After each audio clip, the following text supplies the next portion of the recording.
हत्या, सत्ता और सौदेबाजी। उस्मान हादी की हत्या पर बड़ा खुलासा। बांग्लादेश की राजनीति में जब भी खून बहता है, उसके छींटे सिर्फ सड़कों पर नहीं, सत्ता के गलियारों तक जाते हैं। आज हम बात कर रहे हैं उस हत्या की जिसे पहले भारत से जोड़ा गया, फिर दुबई की तरफ मोड़ा गया और अब जिसकी साजिश की उंगली सीधे जमात इस्लामी के भीतर उठ रही है। ये कहानी है शरीफ उस्मान हादी की। शरीफ उस्मान हादी कौन थे? बांग्लादेश की राजनीति को हिला देने वाली शरीफ उस्मान हादी की हत्या को लेकर बड़ा और चौंकाने वाला खुलासा सामने आया है। न्यूज़ 18 को सूत्रों के हवाले से पता चला है कि हादी की हत्या के पीछे जमात इस्लामी के गुट की भूमिका हो सकती है।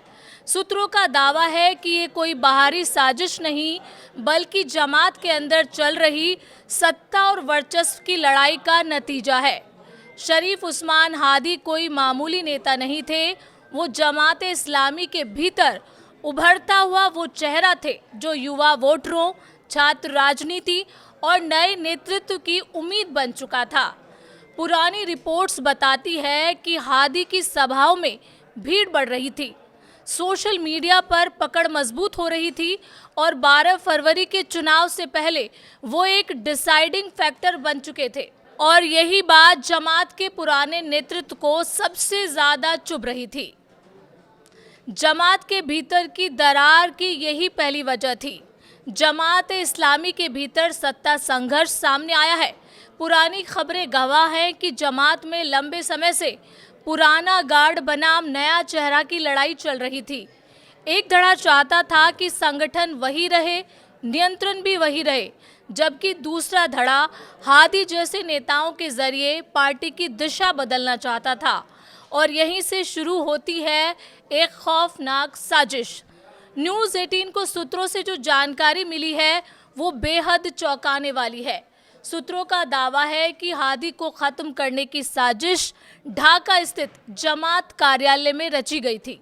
संगठन के भीतर एक धड़ा हादी को पूरी तरह रास्ते से हटाना चाहता था।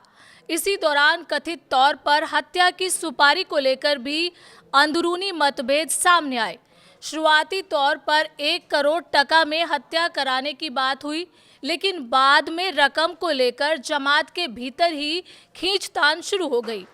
सूत्रों का कहना है कि एक गुट का मानना था कि इतनी बड़ी राजनीतिक बाधा को हटाने के लिए रकम कम है, जबकि दूसरे गुट ने खर्च कम रखने की बात कही।